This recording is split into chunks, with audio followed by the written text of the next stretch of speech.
Chapter 5. Knowing Your Allies. After Zeus had decisively beaten Jax, the team pressed forward, pushing deeper into the slums with renewed purpose. The narrow alleys around them were strewn with debris and the forgotten relics of urban decay. Burnt-out cars, shattered glass, and graffiti-scrawled walls, telling stories of desperation and defiance. Every step was a reminder of the lawless world they had just challenged, and the greater dangers yet to come. As they rounded a corner, Gina slowed her pace, falling into step beside Zeus. The soft hum of her armor's servos was the only sound that accompanied her steady, purposeful stride. She cast him a sidelong glance, cool, appraising, but not without a trace of respect. "I'll admit," she began, her tone measured, "your performance back there was impressive. Precise, efficient, effective." Zeus, surprised by the compliment, turned slightly towards her. "Thank you, Captain," he replied, his voice tempered with humility, though the adrenaline still pulsed through his veins. "But," she continued, her voice now carrying the steel of a seasoned officer, "your approach was too aggressive. You engaged without fully assessing the variables. That kind of recklessness might work against a brute like Jax, but it'll get you killed against a more disciplined opponent." He gave a slight shrug, more from instinct than defiance. "I had control of the situation. Besides, he was asking for it," Zeus said coolly, then added with a harder edge. "And I won't stand by while someone disrespects a fellow soldier. Especially not you." There was silence for a beat, broken only by the distant hum of broken neon and the crackle of a faulty street lamp overhead. Gina's gaze narrowed, though not with anger. Rather, there was something contemplative behind her eyes, as if she were weighing something deeper than the words just spoken. "You've got fire in you, Zeus," she said at last, her voice lowering just enough to let the respect show through. "That much is clear, and loyalty is a rare thing these days. But you need to learn when to fight with your fists and when to fight with your head. Honor doesn't always need to be defended with a blade." Zeus frowned slightly, processing her words. He wanted to argue. Wanted to tell her that sometimes. People like Jax only understood force, but something in her voice, in her steady calm, made him hesitate. He nodded slowly. "I hear you, Captain," he said, quieter this time. "I'll work on it." She offered him a faint smile, one of approval, not condescension. "Good. You'll make a fine soldier, yeah, but it's not just about skill in battle. It's about knowing your allies, trusting them and letting them trust you in return." Zeus glanced back at Paul and Barry, who were scanning the perimeter with disciplined focus. They'd held their own back there, and now, more than ever, he realized they weren't just tag-alongs. They were comrades. "Understood," Zeus murmured, his voice more grounded now. "I'll try to keep that in mind." Just then, Barry approached Gina with a palpable sense of urgency.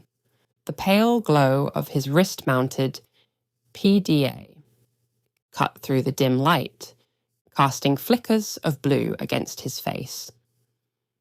The display showed a detailed top-down map of the area. the digital terrain crawling with markers and coded pathways.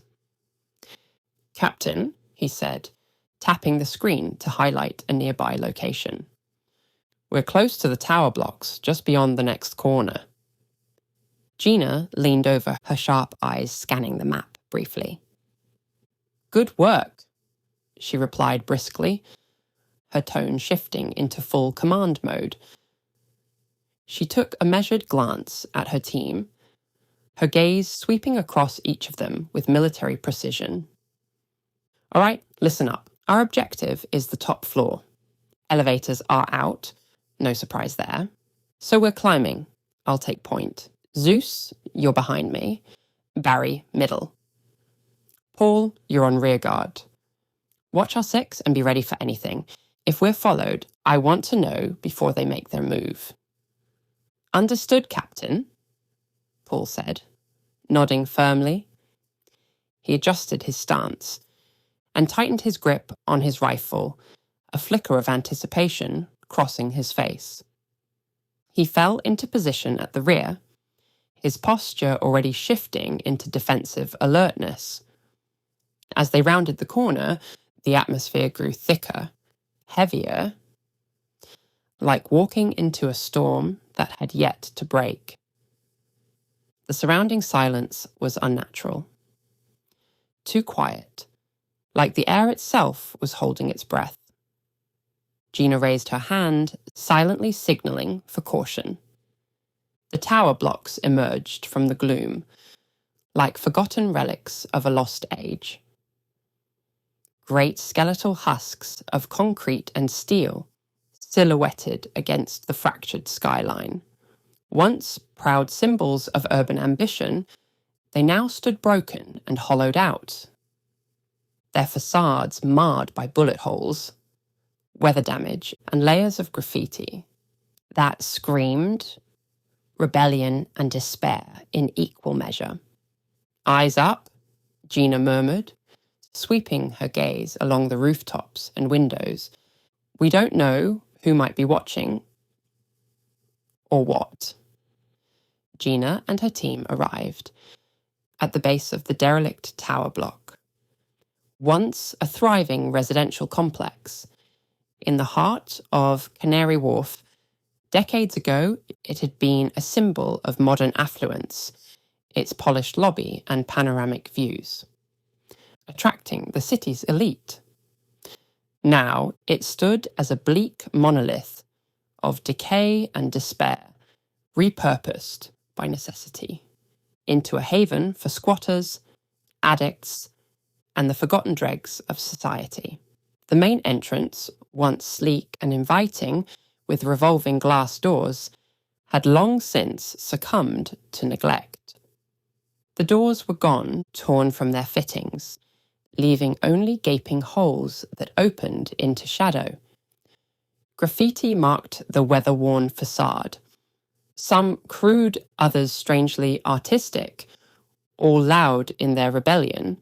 Rust spread across the steel framework like a spreading infection, and weeds clawed their way through the cracked pavement, reclaiming ground from the concrete jungle. Inside, the lift shafts gaped like yawning mouths. Hollow and dead, stripped bare of cables and control panels, the elevator bays were little more than skeletal frames, haunting reminders of a system no longer serving the living. Opposite, the stairwell loomed in a half-light, where flickering emergency bulbs cast sporadic glows that danced like ghosts along the graffitied walls. Each ascending floor bore the hallmarks of post-collapse habitation. Doors hung askew, some repurposed as barricades, others torn from their hinges entirely. The floor, once dressed in plush carpet, was now a matted layer of dirt, rags, and detritus. Rats darted from one pile of refuse to another, and cockroaches scattered at the sound of approaching boots. Crossing the threshold of the main entrance, the team broke the eerie silence that clung to the structure like cobwebs. Every step echoed louder than it should have, each creak and groan of the building adding to the sense of a slumbering thing being disturbed. A sudden rustle behind the reception desk caused Paul to raise his weapon instinctively. He raised a clenched fist to signal the others. Movement. Gina, steady as ever, stepped forward. Her voice was firm but measured. Show yourself. Hands where we can see them. No sudden moves. There was a pause. Then, slowly, trembling hands emerged above the cracked surface of the desk, followed by a frail figure crouched low. Bite, malnourished, hollow-eyed, clothed in layers of threadbare fabric. Please, the voice cracked, hoarse with fear and exhaustion. Don't hurt me. I'm unarmed. Gina kept her weapon low but ready, assessing the squatter with a tactician's eye. We're not here to harm anyone. We just need information. Which room on the top floor is unoccupied and safe to use? The squatter hesitated, blinking rapidly, as if trying to gauge whether honesty might cost him. Then, after a breathless pause, he answered, Room 2406. Been empty for weeks now. No one dares squat that high anymore. Without a word, Gina reached into her tactical pouch and retrieved an army ration pack. She underhanded it across the room. It landed with a dull thud in front of the desk. The squatter's eyes widened. He scrambled forward, clutching the sealed ration to his chest like treasure. Thank you, he muttered, voice quivering with genuine gratitude. You lot, you're not like the others. Gina nodded once, already turning away. Stay out of sight. Don't tell anyone we're here. With their objective clear, Gina's team began the long ascent to the 24th floor, navigating the stairwell with disciplined caution. Gina led the way, her rifle at the ready, and her steps deliberate. Zeus followed close behind, his senses finely attuned to every creak of metal and murmur of movement echoing through the hollowed building. Barry and Paul kept to the rear, scanning every corridor they passed, alert for signs of surveillance, ambush, or worse. Each footfall echoed unnervingly in the confined space, mingling with the distant sound of dripping water and the occasional haunting shuffle of unseen occupants. The higher they climbed, the heavier the silence grew, as if the building itself were holding its breath. Upon reaching the 24th floor, Gina came to a halt before a door, bearing the faded number 2406. Unlike the other rooms, this one had been fortified. A biometric lock glowed faintly in the gloom, demanding a handprint for entry. Its presence suggested something of value had once been kept here, or still was. Gina turned to Barry, her voice low but firm. Get the duplicate ready, quiet and quick. Without a word, Barry detached the multisensory duplicate from his belt pouch and pressed it to the handprint scanner. The device emitted a soft, mechanical hum, its internal processors whirring, as it analysed the residual data left by the previous authorised user. Within seconds, a synthetic handprint was formed and pressed into the reader. A soft click followed, and the reinforced door slid open with a reluctant hiss. Barry and Paul swept in first, weapons raised, clearing each corner with methodical precision. "Clear," Paul called out after a tense few moments, his tone clipped and steady. Gina and Zeus stepped inside, weapons lowered, but vigilance unwavering. The room was dim, the blinds drawn, and the furniture draped in dust-covered sheets. Yet, despite the neglect, it held the structure and silence of a place long untouched, ideal for the kind of covert operations Gina had in mind. "We'll make this our temporary base of operations," she announced, already scanning the room for strategic advantages. Lines of sight, choke points, defensible exits. "Barry, sweep the rest of the floor. Paul, assist him and mark out an escape route. If things go south..." "Yes, Captain," they chorused in unison, disappearing silently down the corridor. Turning to Zeus, Gina continued, "You and I will secure this room and start combing through whatever intel we can find. The longer we can stay off the radar, the more ground we'll cover. We don't know when the Lost might retaliate." Zeus gave a nod, already scanning the living area for anything out of place.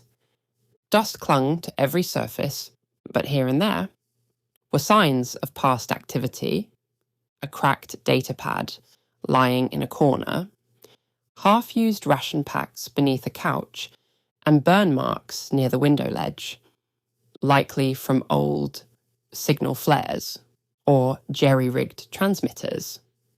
"All right," Gina said, shifting into full operational command. "We need a complete sweep of this flat. No assumptions. Barry, bedrooms. Paul, kitchen and bath. Zeus, living room. Look for transmitters, listening devices, storage caches, or signs of recent movement. Anything that feels off, flag it immediately." With a sense of purpose, Barry and Paul moved out swiftly, each delving into their assigned areas with clinical precision. Eyes and ears alert for squatters, traps, or concealed threats. Every door creaks and floorboard groan was treated as potential danger, yet they advanced with the confidence born of rigorous training. Zeus stepped cautiously into the living room, his gloved fingers coiled around the grip of his sidearm. He scanned the space with methodical calm. The room presented a faded portrait of long-lost affluence. 2 time-worn leather sofas faced one another, their cushions collapsed from years of use. Between them sat a listing wooden coffee table, one of its legs absent, replaced by a stack of aged data books to keep it upright. A dust-covered 22nd century high-definition television loomed on the wall, its once state-of-the-art display, now dull and lifeless. It was a room that spoke of better days, now ghosted by abandonment. Gina entered a moment later, eyes scanning the perimeter, before settling on Zeus. He gave a curt nod. "Captain, it's clear in here," he reported, still poised for action. Gina took one more look around the neglected lounge, before gesturing toward one of the sofas. "Take a seat, Zeus. There's something we need to talk about." He hesitated briefly, reading her tone. It wasn't a command. It was an invitation. He holstered his weapon and sat opposite her, posture guarded but attentive. "How much real combat experience do you actually have?" Gina asked, her voice even and direct. Zeus paused, caught off guard by the question's weight. Do I have to answer that? He asked cautiously, his visor masking the unease. Flickering behind his eyes, Gina gave a small, understanding nod. It's off the record. He exhaled slowly, the tension easing slightly. I had basic self-defense training at school, standard drills, but I also got more serious coaching in hand-to-hand combat from a close family friend. Gina tilted her head. Susan Pankhurst? She asked knowingly. Zeus stiffened. His visor couldn't conceal his shock, but his body language spoke volumes. How do you know that? He asked, the question almost rhetorical. Sensing his alarm, Gina softened her tone. You don't need to hide anything from me, Nick. The room fell into stillness. It was as if the sound had been sucked from the air. Zeus shot to his feet, stunned. How do you know my name? He demanded, his voice sharp with disbelief. I've known you since the day you were born, Gina said quietly, remaining seated, her expression calm but sincere. No, that's impossible, he muttered, almost to himself. You're lying. Am I? She replied gently. Do the names David and Sarah Adams mean anything to you? He froze. The names hit him like a sledgehammer, pulling old grief up from places he'd tried to bury. You don't have to answer, she added softly. I know what happened. Your uncle mentioned it. But I also knew your parents personally. I met them after the Grand War in a Midas-funded clinic in Africa. Your mum, Sarah, was a nurse. Your dad, David, worked security. I remember teaching him a few disarm techniques back then, just like the one you used earlier, on that lost thug. Zeus clenched his fists, bracing as guilt and frustration collided inside him. I didn't have a choice, he snapped defensively. He had a weapon. He was going to attack. I neutralized the threat. You did, Gina said, measured and composed. But you could have taken his arm and disarmed him cleanly, controlled him. He'd have lived without permanent damage. You chose to destroy it.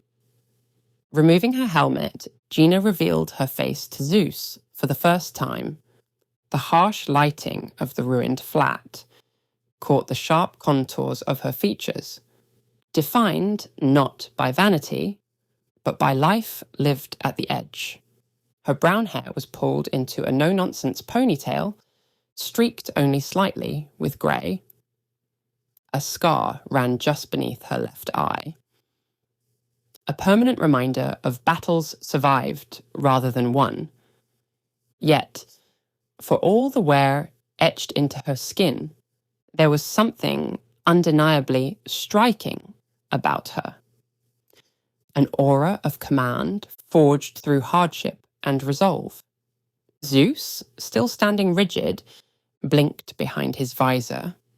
The sudden humanity of her face, so different from the authoritative figure, clad in polished tactical armor, disarmed him more than her rank ever could.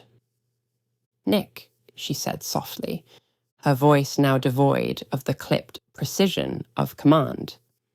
I understand why you want to go after Thanatos. I do. He took something from you that no one should ever have to lose. Zeus didn't reply. His silence wasn't one of defiance, but of mounting emotional pressure. The name Thanatos lingered like a poison in the air. But you need to understand what you're up against, she continued, her tone growing more serious. The Black Death aren't just some ragtag street gang. They're a cult of psychopaths and sadists. Trained, disciplined, utterly without mercy. Murder, torture, trafficking. It's all in a day's work for them. If they even suspect you're a threat, or worse, an opportunity, they won't hesitate. Her eyes fixed on him, unwavering. And I don't care how advanced your armor is or how determined you feel in this moment. You're not ready to face that kind of darkness alone. Still, Zeus said nothing. His jaw tightened beneath his helmet. That's why I'm making the decision now, she said, folding her arms, her voice shifting back into a commanding register. From this point forward, you're assigned to my unit. When I'm in the field, you're under my command, alongside Paul and Barry. You'll train, you'll learn, and you'll live. That's the only way. You'll survive long enough to one day stand against Thanatos and win. Zeus finally looked up at her. Really looked. For the first time, he understood she wasn't just a soldier following protocol. She was someone who had seen what he had not. Someone who had bled and watched others die for less. Someone who knew what vengeance really cost. You might resent me now, she added, her voice softening again.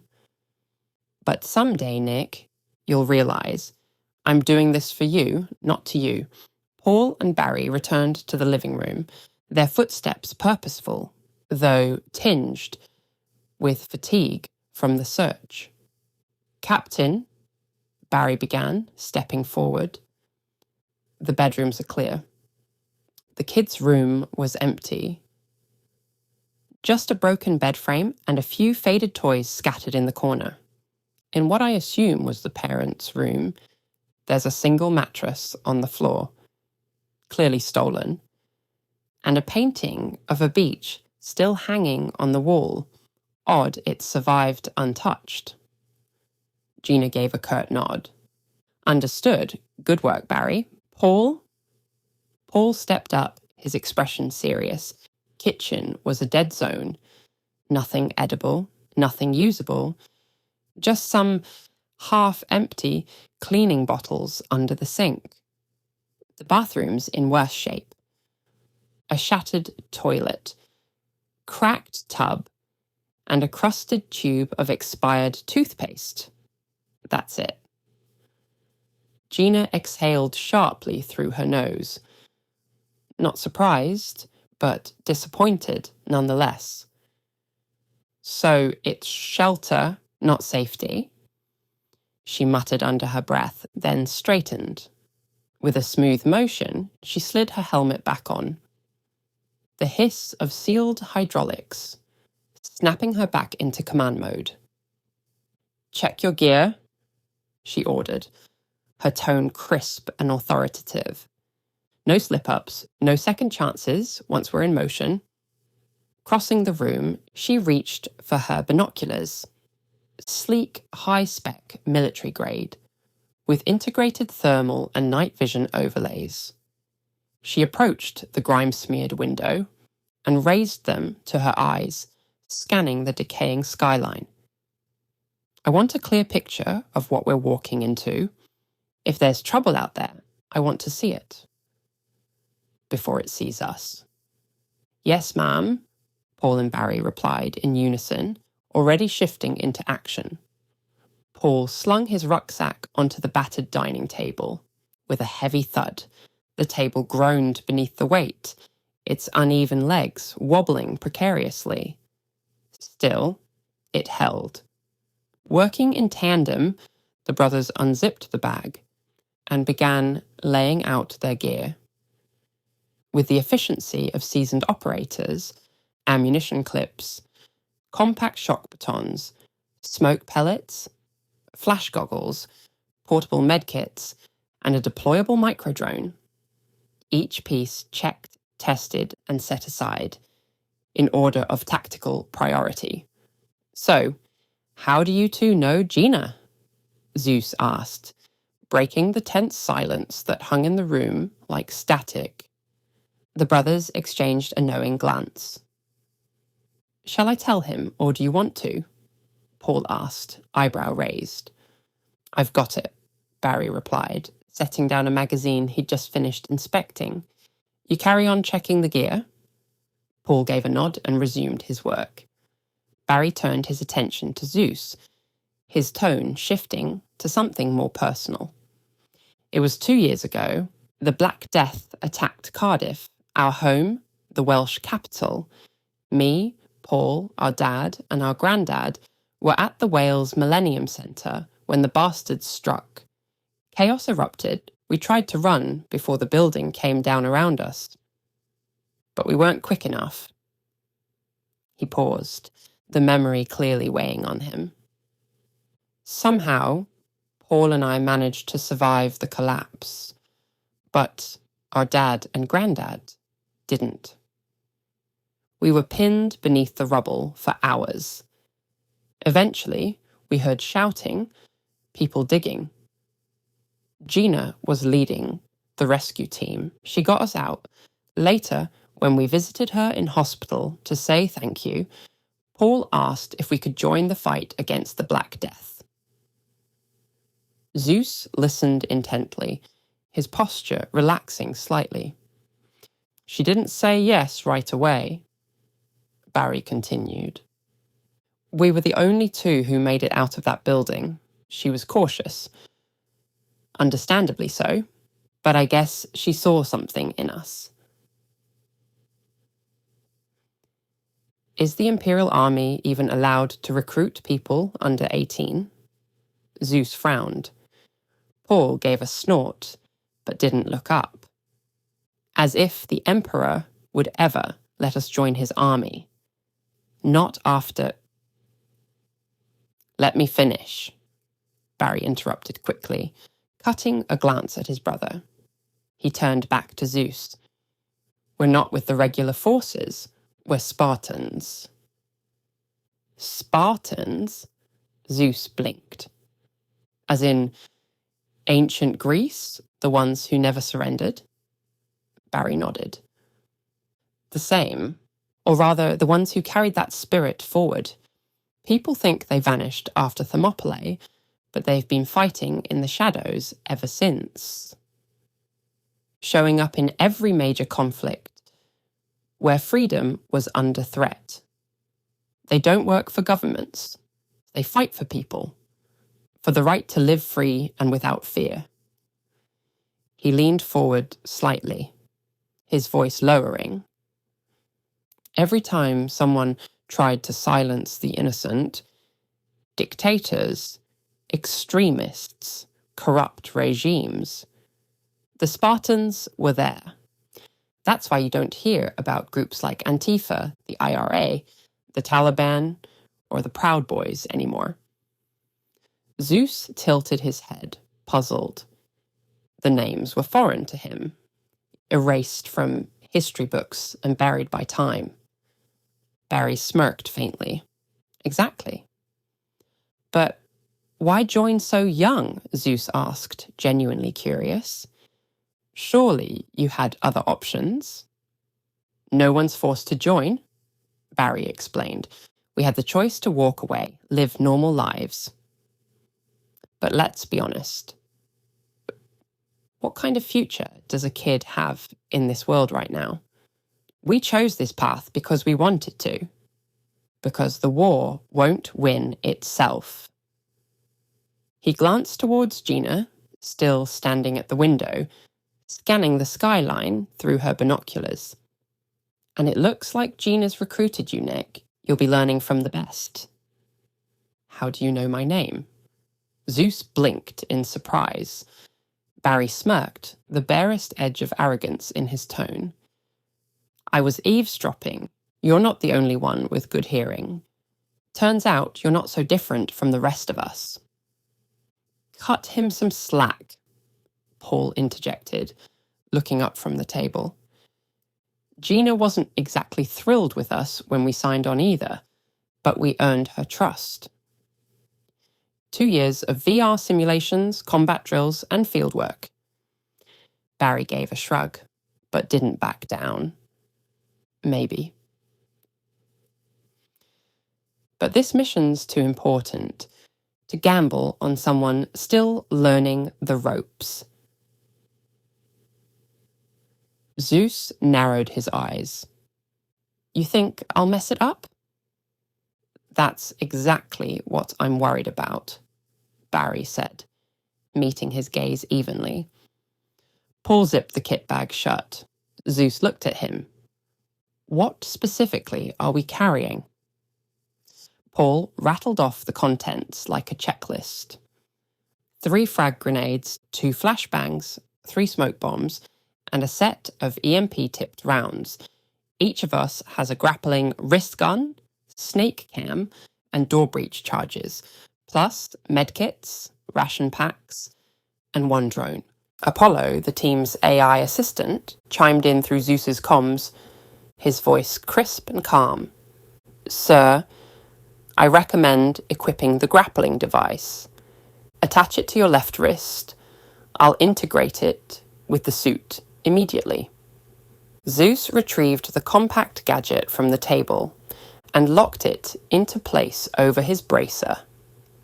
Ready when you are. Initiating integration. The device shimmered. As nanomites from Zeus's armor swarmed over it, absorbing the grappling gun into the suit's subsystems. Within moments, it reformed into a seamless extension of his forearm. Sleek, compact, and lethal. Integration complete, Apollo confirmed. The grappling system is now fully operational. Capabilities include vertical ascension object retrieval and hostile disarmament via tethered momentum. You may also perform short-range traversal in combat environments. Zeus flexed his hand, the metal of the gauntlet humming subtly with new energy. Nice. Can I customize this thing further as we go? Absolutely, sir, Apollo responded. As we progress through the mission, I'll continuously scan for compatible enhancements, weapon mods, environmental resistances, tactical tools. If it's out there and it fits the suit, I'll find a way to incorporate it. Paul raised an eyebrow from across the room. Fancy kit you've got there? Barry gave a low whistle. That grapple could come in handy in a pinch. Just don't miss and swing yourself into a wall. Zeus smirked under his helmet. Thanks for the vote of confidence. I'll calibrate the trajectory guidance to minimize error, Apollo added dryly. Unless, of course, you'd like to learn by trial and impact. Paul double-checked the gear bag, eyes scanning each compartment to ensure nothing had been missed. Satisfied, he called out, Captain Rhodes! Gina remained by the grime-smeared window, scanning the distant skyline through her binoculars. Go ahead, Paul, she replied without turning. I've gone over our kit. Everything's accounted for. We're fully stocked. She lowered the binoculars and turned, her boots clicking softly on the warped floorboards. Excellent work, Paul. Stepping toward the makeshift dining table, Gina activated a compact holographic projector. A crisp blue 3D rendering of a warehouse shimmered to life above the device, rotating slowly to reveal multiple access points and structural levels. All right, listen up, she began, her voice taking on the firm, tactical cadence of a seasoned field commander. Our primary objective is to access the rooftop of this structure without drawing attention. Once we're up there, we locate an entry point, silent and discreet. No heroics, no alarms. She gestured at the layout as it zoomed into the ground floor. Intel suggests the transaction between Fisher and his buyers will occur here. Once we have visual confirmation, we initiate a flash and clear, non-lethal entry. Stun grenades only. Our priority is to incapacitate and control the space, quickly and cleanly. Her tone sharpened. Heinrich Fischer is not to be terminated.